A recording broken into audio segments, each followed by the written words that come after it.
Itinahatulan si Imelda Marcos sa salang pagnanakaw. 7 counts, equivalent to 42 years of imprisonment. Hindi pinatupad ni PRRD ang paghuli sa kanya for humanitarian reason. At ganon din kalaki ang respeto ni PRRD kay Imelda. Si Marcos, ilang years nang namatay. Para na nga siyang tinabal na inasin na isda sa kakaburol nila. Ni isang duwending presidente, ayaw siyang ipalibing. Nung dumating si PRRD, pinalibing siya dahil sa laki ng respeto ni PRRD kay Marcos Sr. At ito ay naniniwalang mabuting tao si Marcos Sr. Marami pang kasong kinakaharap at nakonvict ang mga Marcos dito sa Pilipinas. Pero ni isa doon, walang ginawang aksyon si PRRD. Dahil lahat ng desisyon ng korte ay patungkol naman kay Imelda na matanda na. Si Bongbong Jr., alam niyang wala siyang kapasidad manalo sa eleksyon.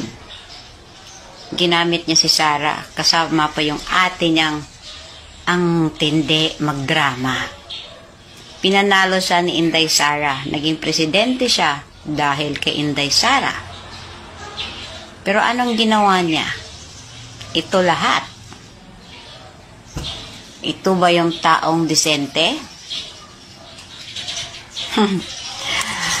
At bawat issue na hindi mo kayang kaharapin, may panapat kang diversionary tactics.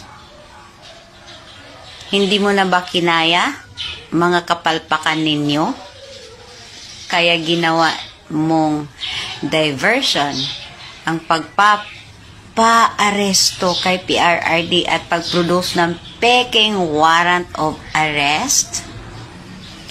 At ang kasunod, nagpaplano na kayo na walang eleksyon o kung meron man, landslide, and kung hindi aayon sa inyo ang sambayanan, martial law to follow? Well, try nyo nga na makita nyo rin.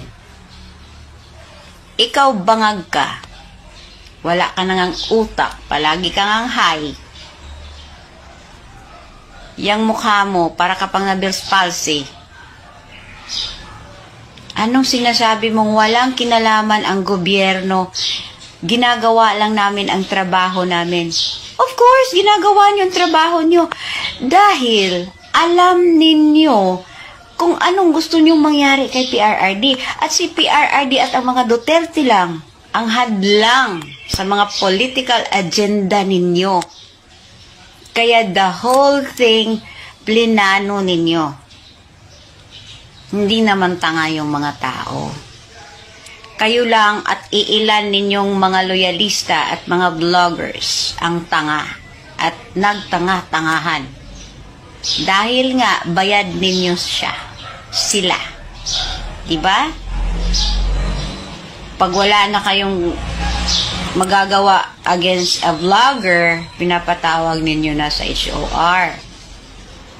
Pinapahuli ninyo kahit gabing-gabi. Ginagawa mo yung ginagawa ng nanay mo at tatay mo dati. Abay, Marcos Jr., ano ba nagawa mo sa Pilipinas sa 3 years? May maipagmamalaki ka ba? Wala, diba? Puro kagaguhan ginagawa mo.